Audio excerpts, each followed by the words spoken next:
All right, Chelsea fans, welcome back to another episode of the London is Blue podcast. As always, here's Brandon, Joe, my co-host, Dan. No, Nick. That is right. He is about to be returning from his UK jaunt, his little extravaganza on the eastern side of the hemisphere, hanging out with our friends there, going to Butcher's Hook and all that fun shit without us. Except Dan, he had to go to Southampton to watch us lose, so joke's on him. Yeah, we really netted out, I think, probably on the winning end of that. He did have good times. He had good meals. He had great food. And he had himself a little bit of a laugh outside of the football. So, in general, probably had a great trip, except for watching Chelsea play, which sometimes is just how it is. Yeah, classic Chidge. Football, 90 minutes of football ruins a good day out with mates, which he did. He got to see Chidge, got to have dinner with Clayton and Sills. Anyway, we don't need to get into it because a lot of these people, yada. We are all jealous. But anyways, we're here to talk transfer window. So for all of you that have survived, congratulations. Deadline day is behind us. We can now reflect in peace and with a little bit of calmness. Dan, we want to go ahead and talk about how the window is closed. It's finally closed, except Belgium and Turkey, but we won't get into that too much.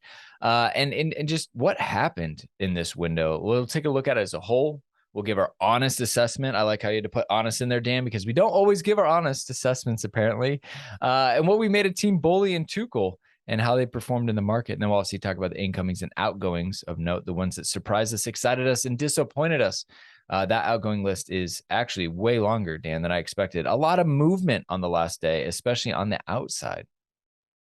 Yeah, definitely plenty to get into. But like we do with anything, we like a summarization of what happened. So, not through a match review, not through a match preview, the 3-word summer transfer window review. It's here. It's live. We got them. Let's roll. Shane with the Inflation Football Club, because we spent a fair bit of money in this window. Mr. Thurman with best window ever. Is he being serious? Is he being sarcastic? We don't know. Not with him. Nebraska Blues with the Boehly pockets deep. Uber Chelsea with the good in areas. Mixdano with the Todd expletive Boehly. I believe it's Todd fucking Boehly is probably what they mean. Janique with the really good meal. Molina with the World Series money because he owns the Dodgers as well. Nick with the defense Sterling Band-Aids. They use the hyphen in the Band-Aids, and I believe that is how the brand name works, so we'll allow it. VI Blue and White with Break the Curse and using the number 9 emoji as well. And then one that really just took us places, Brandon. And this is Crom's Corner with the early part was a hit. So they gave the background to it. I guess it's like when your friends drag you to KFC, Kentucky Fried Chicken for the unaware. It's a restaurant establishment, a chain of Not a restaurant. Where it's a fast food joint, chicken shop. Look, many people might disagree with you, but it's a place where you can purchase food, pre-prepared food for you. And Crom says, but you're not in the mood to eat the chicken. So you're all the sides. That's how I feel. We got a biscuit, corn on the cob, beans, mash. The only reason I'm licking my fingers, honey on the biscuits. I have so many questions. We got the mishmash combo side, the family value pack. We got a little bit of everything in there. So funny. I mean, look, I think everyone was in the mood though, Croms. Everybody wanted the chicken. They wanted the legs, wanted the wings, and wanted the breasts. They wanted it all. And I think that's kind of what we got, a little bit of it all in what we have to see here. Nebraska Blues with the Boehly pockets deep. I mean, the dude just bought the club for billions and then turned around and spent hundreds of millions. It was like, y'all ready? Like, we're doing this. We're here. And it was way deeper than I ever imagined. Because what did he do? He started with the women's team and then dabbled in the academy and then just dropped the hammer with the women's team and then started throwing daggers at the academy and goes, oh, yeah, about the men's team. Yeah, let's go ahead. How about a Raheem Sterling for you? And just like, hot damn, Todd, what are we doing here? He definitely got up to speed very quickly. And I think we'll get into ours because there's a whole lot more we want to say about this. But I went with Todd's transformational transactions, incomings, outgoings, people you thought were never going to leave Chelsea, people that time and time again could never get a permanent move out, people that you never thought you would see playing a Chelsea shirt came to London, came for the allure of playing for the Showtime Blues of Todd Boehly. And he got it done with a very, very steep learning curve, but got acclimatized very, very quickly. So, yeah, transformational transactions for one Todd Boehly. I hate alliterations. I went with head chef Boehly. My man. Because he's cooking? Because he's cooking? Bro, he was cooking. He was plating. He was setting the menu. He was leading the menu. He chose what was for dinner, what was the appetizer, what was the ensalata, what was the entree, and then the dessert with an aperitif. I mean, this was a full 4, 5, 6 course meal from Chef Todd. And are they all going to work out? Honestly, probably not. But the dude put all 7 herbs and spices into the mix and said, let's see what's going to happen. You're welcome, Croms. I think we just need to go to an ad break there before we get into everything else. You have to. We can't top that. You're welcome, ladies and gentlemen. All right. We are going to take an early ad break. Short episode. We're going to sneak it in, and then we're just going to have free green fields to go through every single one of the transfers in and out. So thank you to the sponsors for financially supporting the show, and we'll be right back. All right, coming out of it, by the way, double pod day. So congratulations, listener. This is essentially a holiday that we can celebrate. There's actually going to be more transfer roundup content. The Tinkerman is back. Joe and Yaz will be doing their own roundup. So you're getting a double roundup plus a Fofana special.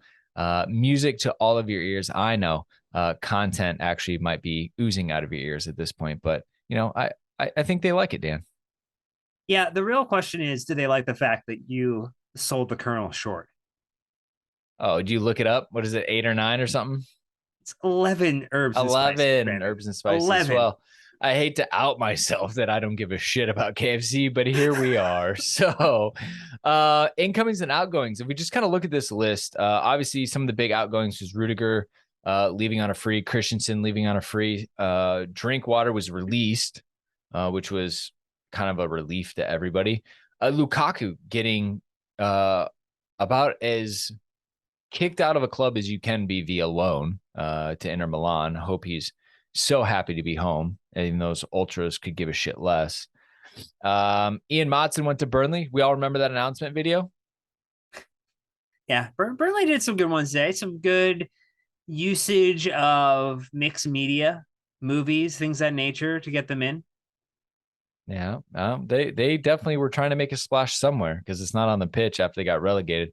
Tino Andrin went to Huddersfield on loan. Levi Cole went to Brighton on loan. That was big that you kept him on loan. There was a lot of rumors that he was going to be sold.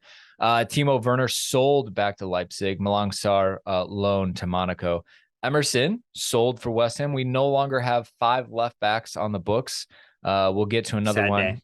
I know. Left back FC is no more.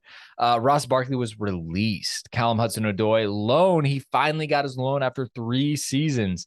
Bayer Leverkusen picking him up.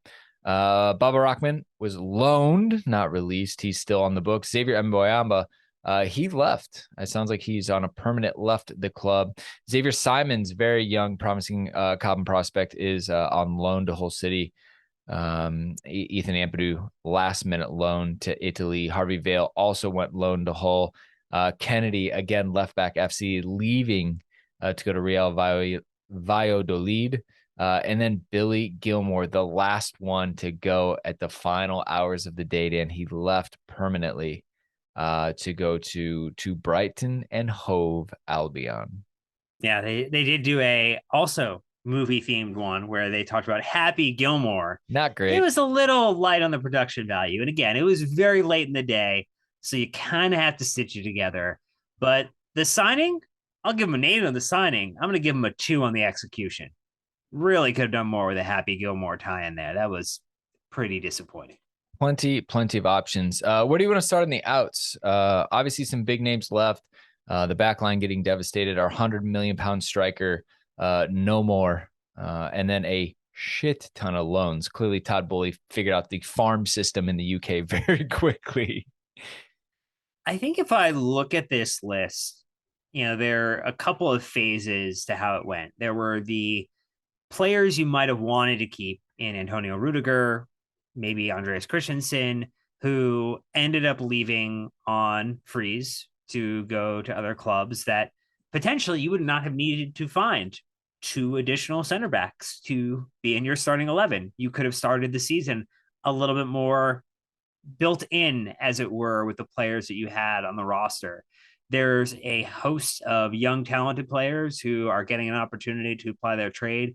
If Nathan Baxter going back to Hull, Hull is going to be a maybe Chelsea second team favorite to watch, with not just Simmons but Harvey Vale going there as well after signing that 4-year extension, which is huge to get Baxter's him there. locked down.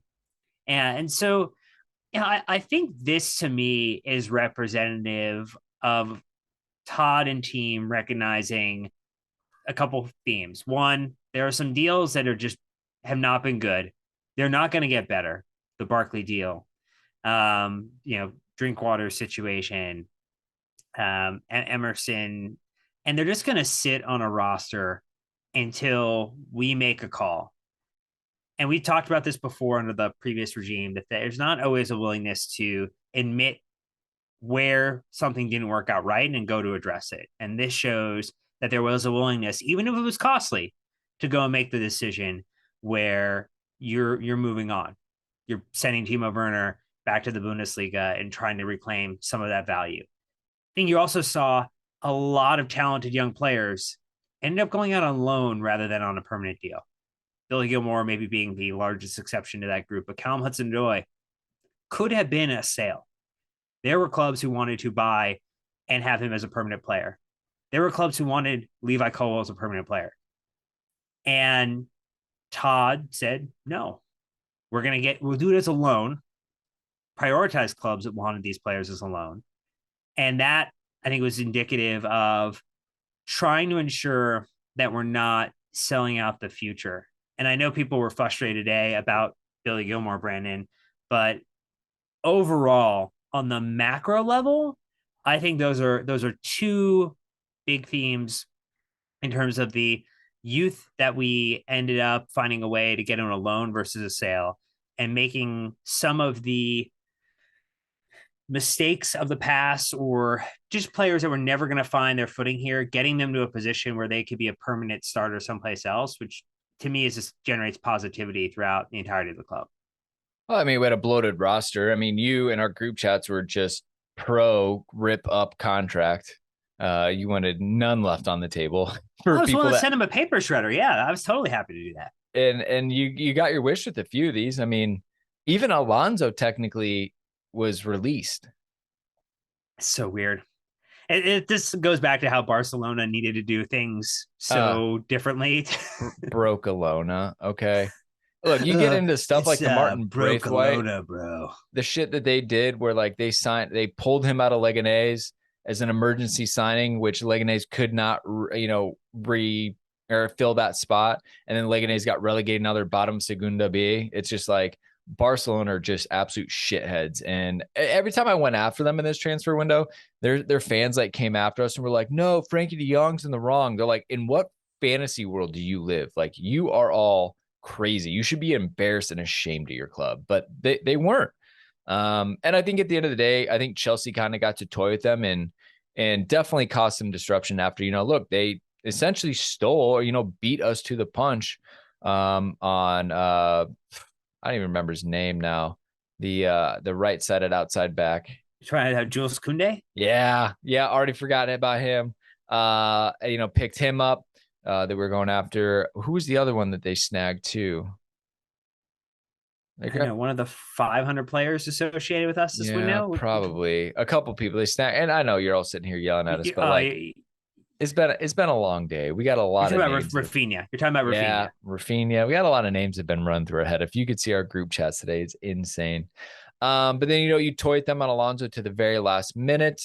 You pick up Aubameyang. You just mess with them for a little bit. Depay just unsettle him. We've unsettled Frankie de Jong a little bit and kind of how that's going. So at the end of the day, I also think that Boehly got some dark arts in.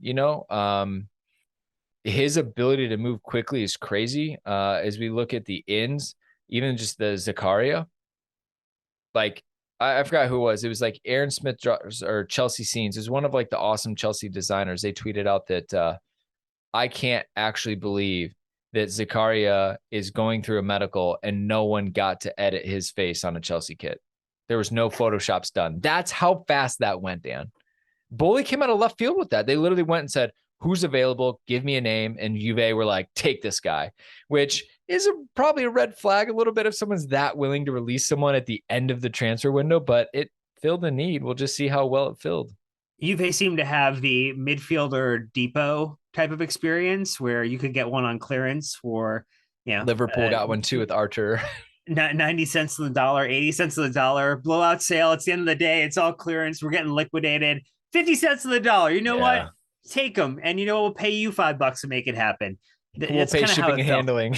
Yeah. PJ's on us, Chelsea. Yeah, I think in general, though, that when we kind of look at the outs, I feel good about what the majority of what we did, getting some players moved on.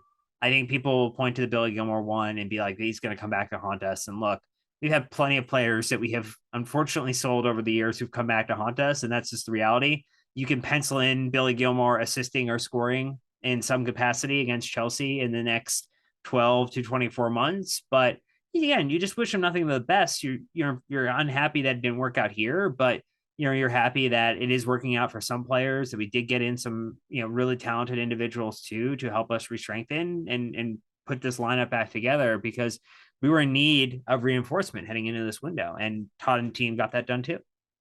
A few long-term names have left the club. I think Dan kind of touched on that a little bit earlier, but Charlie Musonda was released. One of the most promising players coming out of Belgium. We snapped him up. Unfortunately, injuries just plagued him. So we'll have to see how it goes for him as he tries to rebuild his career. Best of luck to him. Like Jake Clark-Salter, very promising defender coming out of the academy at Cobham, and just for whatever reason didn't really click. He had some really strong loan spells and just never really got time at Chelsea. I think those are the two big ones that I was kind of looking back at. Yeah, obviously, you've got, Alonso's been at the club 6 years. I think Kennedy's been at the club 7 years. So a journeyman for Kennedy finally out and on his own, which remember preseason, he was there 45 minutes, pretty much guaranteed every match. So maybe that boosted a little bit of what we got. So, but enough about the outs, enough about our ex-girlfriends and the loanees that we're going to keep close by, but we have a bunch of ins, a bunch of new girlfriends, Dan, a bunch of new eye candy that we get to look at and get excited about. Into a weird place. Look, we got new players. We got new individuals on our roster who are going to strengthen the team and help us compete across 4 competitions. And they included many individuals, both across some blur from in the academy acquisitions, like Eddie Beach coming in from like a development kind of goalkeeper perspective, but obviously Raheem Sterling, Koulibaly, Hutchinson. You had some Gaga, Slonina, you had Chukwuemeka, you had Cucurella, you had Casadei, you had Fofana, Pierre-Emerick Aubameyang, and then Denis Zakaria all coming in. And you have a opportunity to really refactor this side. I mean, Sterling is a starter in this team. Koulibaly is a starter in this team. Cucurella gets to compete to be a starter in this team. Fofana definitely will start in this team. Aubameyang will start in this team. And then Zakaria will either be rotational or potentially compete for a starting position. That is a lot of people to come in. And that I think from an expectation standpoint, some of those 3 in particular, arrived really, really late in the window and have not kicked the ball for Chelsea. They've kicked the ball at Cobham. They have not kicked the ball for Chelsea in a competitive match. And it is going to take time over the next couple of matches before the one international break we get before the World Cup for them to get up and running. I like how you decided to say Pierre-Emerick Aubameyang, all 3 of his names, but yet used everyone else's last name.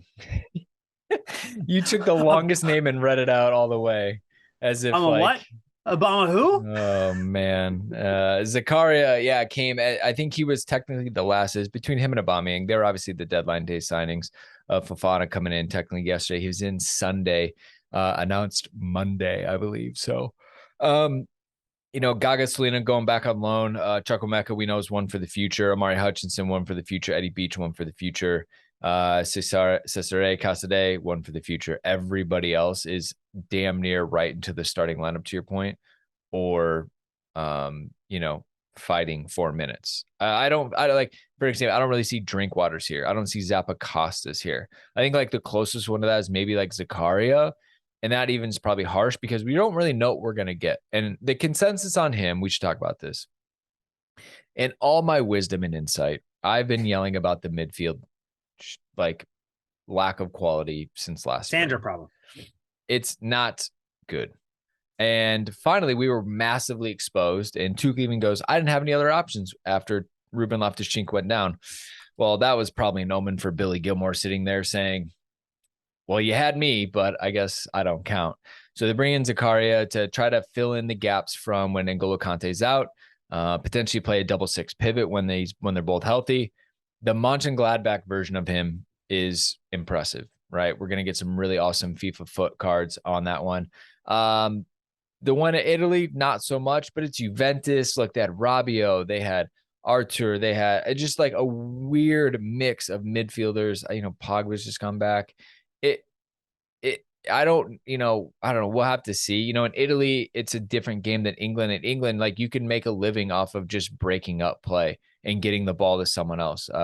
We're very much hoping is far more like, Mikel or a Matic versus, even like a Doucouré who's more box to box. Like we need someone to sit, be positionally disciplined, read the plays that comes into us and protect our backline so the wing backs can keep bombing because that's when we're at our best. So, I think like the fact that only 4 or 5 of them are for the future and 7 or 8 are for today is what we needed in areas that we needed. And there were links at the very near end to multiple midfielders within the last 48 to 72 hours. And I think there's an opportunity to get disappointed that you didn't sign or you didn't get the player that you wanted in that position. And I think rather than invest in someone that you're not 100% certain on, but maybe you see, hey, if we can make it to January, get a director of football in. We can make it to the summer, get a director of football in, understand what our team is, potentially get a chance to vet some of these young players, evaluate what our options are, and we can make a really smart, shrewd signing in that regard to the evolution that everybody's asking for, right? To be data driven, to be smarter, to be great in our acquisition of talent. Like we displayed a level of ruthlessness and a level of negotiating ability in this window, backed up by funding, that people said would not happen. That you've gone from Roman to venture capital funding to being part of a consortium, and that means it's just going to be peanuts and paltry windows, and that is not what happened at all. And while yes, like Alvarez would have been an interesting player, Sangare would have been an interesting player to come in and be a part of that midfield, I almost am better or happier with this, saying let's not rush and make the decision because we just need a body. Let's try someone who potentially has high upside, extremely high upside. I mean, at the worst, if we want to use recent memory, it's a sell in that it really doesn't pan out and he goes back to Juventus at the end of 12 months or the end of this contract and we get an opportunity to try something else. If he rehabs really well at Chelsea, we've seen people like Antonio Rudiger come back from a horrific ACL injury to be a part of Chelsea and to get rehabbed here with our physio staff and become one of the best in the world at his position for a period of time. If that's the upside potential for Zakaria, this is a pretty smart punt if it pays off. If it doesn't, people are going to point and be like, well, of course we didn't do it there. But it's a loan. How many other positions did we actually reinforce or upgrade? We've got a better defense this year, an actual better defense than we did last year. Look, it's a loan with no obligation to buy. Like, I don't know, right? Like, I think it's a hell of a lot better than Saul. It feels like a lot more functional in that sense. So, athletic, reads the game well, because they can break it up. We'll have to see. Look, Bowling Company spent something like 200, I don't even know, like 280 million euro or something like that, according to Transfer Market. The juice was there. They raised all that. They essentially got a line of credit so they could, buy now. And that's exactly what they did. I think overall, you could say they overpaid. I know that was one criticism Matt had. Remember early in the window, he was like, "Nah, but you guys are overpaying. You overpaid for Raheem Sterling, who only had 12 months left on his contract. You overpaid for Koulibaly, only 12 months left on his contract." And then Matt said some really mean things to us about Chukwuemeka. He was not happy about that, and we heard that, and he was upset that Villa let him go. But then Cucurella, you pay over the odds. But like we said, we justified it as Chelsea fans, being like, yeah, you pay extra for Cucurella now so that Brighton are happy to accept a loan for Levi. Yeah. Because if you had to buy him back in 2 years, it would have been way higher than whatever you're paying extra 10, 12, whatever for Cucurella. So Chelsea fans are like, done, no problem. Math works out. We're good. We've been burned the other way. And so I think because of that, like there might have been a learning curve, right? Is this a perfect window? No.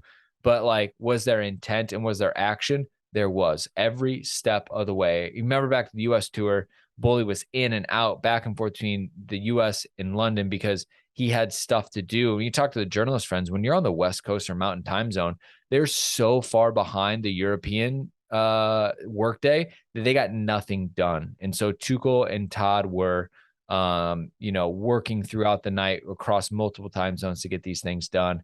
And at the end of the day, like they took action. Will it be the right action? Time will tell. But on paper, it seems pretty good. And so if we had to grade how we think they did out of 10, Dan gave him a 2. And I'm just really concerned about that. Wow.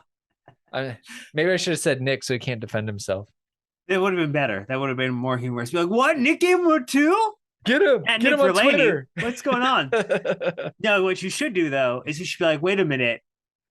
Apparently, you gave him a 2. Why? And just flood it tomorrow, and he'll wake up and be like, Yeah. what the hell? What the fuck happened here? Yeah, Thanks a lot, assholes. Long flight home. Yeah, really burn through that meter data cap. I would say grading it on the scale of limited time to prepare, the staff that you would have relied upon potentially to help you transact this, leaving, potentially being available, but effectively leaving their posts, and having to basically rely on the talent ID of your manager and then potentially back into some deals because some fell through in terms of getting better targets after you went after a first target that maybe wasn't as good as your backup. I'm probably in the mind that it's somewhere between a 7 and an 8. I don't necessarily love half numbers, so I'll give a first year rating, particularly due to the amount of players that you would have thought would have gone on loan under Abramovich. They would have gone on loan. They would have been extended a year. I would say that I would give it an 8. You got a lot of people out. Yeah, I think I was talking. So I was on Sirius XMFC today. I think we were talking about that. Wait. You were on the radio today? I was on a paywalled radio service. That's right. It's internet radio. Talking about Pulisic. Everyone wants to throw their hands up in there and yell about it. I did not allow that. But I was saying that, it's like Boehly's a different era. Like to your point, Marina was going to squeeze the value out of every single player. We had Kennedy, you have Mishi, you have Bakayoko, you've got Babarak. Like there are players that are just renewing and loaning until you could try to get 5, 7, 12 million out of them. Done, they're gone. And now it's just kind of like, wow, that was unnecessary. We drug those players along for a long time, and I wonder what it did to their career. But knowing that Boehly had never dabbled and dealt in the soccer market, I know he's done stuff in the MLB market with baseball, professional baseball in the US. It is different. It is way different. I gave it a 7, and he bought the club. he needs to take the learning curve or find people to get him to navigate his way through it. I thought he did pretty well. The only thing that I didn't like is that, and maybe this just wasn't identified, is just we left too much too late in the window. Yeah. That's my only complaint. But this out list is insane. It is massive. And so I think that if we would have gotten a top striker, I think we got a top midfielder. It's the only thing missing. We got top defenders. We just didn't get, I feel like, and we got Raheem, which I think is a top attacker, but I think we needed a top striker, to really lead the line. And I think we needed a top midfielder that was dynamic and attacking in that sense, or just, world-class destroyer. And so that's why I kind of dock some points. And, but at the end of the day, if this is his starting point, I think we're in a good spot. Yeah. The floor is higher than most club ceilings if this is the floor. Yeah. And that's a pretty bold start. I was looking at Naz's tweets about kind of the overall spend that with Aubameyang coming, it brought it to £273.5 million, which when you look at comparatively, 2.5 Antonies. Gosh. Oh, talk about getting fleeced. At least we proved to be tough negotiators at time. The prior ranking was that Real Madrid in 2019 had a £272 million spend. And so this effectively is the largest spend, not accounting for inflation, not accounting for the incredible post-Brexit type of experience in tax on English players. But in general, this is the most expensive dollar in day window of all time. And, we did bring in some money. We brought in close to £48 million in terms of revenue from Werner, Emerson, Lukaku on the loan fee, Sarr on a loan fee. And so Billy. Billy's not added into that as well. It's another 9. So you're kind of into the, mid 40s. Or sorry, mid 50s. And so, which is different because typically most years we're doing about 100 million in player sales, 100 million in player pounds in player sales. And so we may have sold a little less, but we released some players. We got them out. We've invested for the future. We have a defense that, to me, rivals the very best in world football at this moment. We've got an attack that has gotten a little bit better. We've got a midfield who's gotten some reinforcements. We're going to let great people like Reece James actually play in their best position. We got depth in left wing back, which again we did not have last season because the cliff from Chilwell to Alonso or Chilwell to an Emerson who was on loan last year, couldn't come back. Very, very different. And so we netted out, I think, to be a stronger team, albeit an older team. And that is something that's going to have to be fixed in January. It's going to be fixed with integrating the youth because we've made a ton of youth investment as well, and figuring out how to get the likes of Carnes or others into this side, into an opportunity, get Gallagher, an opportunity as well, because you have options now.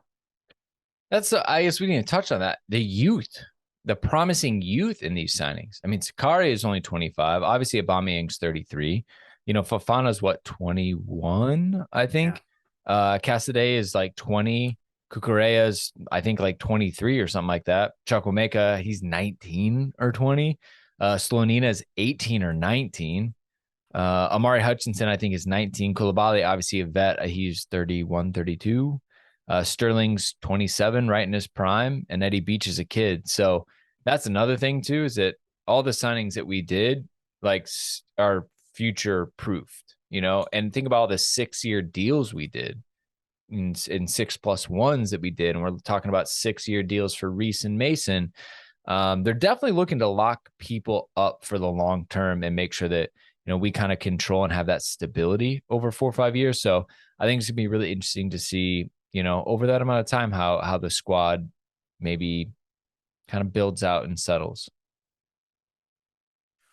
Definitely a lot. I think I had a question here, and just that as we look at it now, or maybe try to project into the future, it's the end of the season. Chelsea won the Champions League again, just because it's what we do. Why not? We launched a new shirt. who will have been or who will prove to be the quote unquote best signing at the end of the season. You can use your whatever you want to define as best, whatever the Brandon Busby I will. best Thank you. barometer is. Yeah, usually your rules suck, so this is good. I honestly I think it's Fofana. Twofold. One, he's good. And then maybe even more importantly, he's gonna let Reese do Reese on the right wing back. And I think that if those two can find a partnership and a rhythm, obviously they share the same barber. And apparently Reese is sliding into his DMs on Instagram. So clearly there's a willingness to try being bromancy. That could be awesome. I could see some overlap, some interchange, but just letting Reese know that he can go and he's covered is massive, and not having to start him at right center back and then later in the game push him to right wing back. To me, that is so crucial. Look, I should have probably, everyone's like, why didn't you say Zakaria? Talking about the midfield and all the problems and that. My only thing is I don't know much about him and how big of an impact he's going to be. Hopefully he has a big impact in as far as like being that really strong holding mid that, keeps the balance across everything. But I think it's an easier bet that Fofana himself is going to be good, which will allow Reese to go be great. That's a good one. I think that I have leaned towards, because we're starting to see shades of it already, in that Sterling to me is probably the guy that if he can showcase the best of what he is capable of doing, that this Chelsea team is going to start to gel. We've talked about his leadership before. We've talked about how the English core looks up to him and sees him as a leader already. And so to have leaders in the back half of the pitch in Thiago Silva, leaders in the central part of the pitch, with N'Golo Kante, when he's healthy, N'Golo Kante. Who? Kova's not bad. And then have someone like Sterling as a part of your attack. And it's not downplaying Mason or downplaying Reese. We do have individuals who can step up when needed. I just think that scoring regularity, scoring when it doesn't always look like it's going to happen for you, that's a good problem to have, that he's finding ways to score even when we play really poorly. So I think that he could get off and firing and could be the most important part in helping us remain competitive or potentially challenging deep into some of these these cup runs. And then lastly, which departure on loan will impress the most, or do you have highest hopes for? I mean, I think there's really only three, right? I think you've got, oh my gosh, I just lost them. Callum Hudson-Odoi, I think that's a big one. Right. Levi Colwill is a big one. Harvey Vale, it's, to me, he's still like a level behind Callum, so he has to like hit the championship and then the Premier League. I don't know, maybe it's those two. I mean, because those are the Premier League ones. You assume if they're loaned in the Premier League, they're much closer to being Chelsea ready than anyone in the championship. Yeah, you would think that.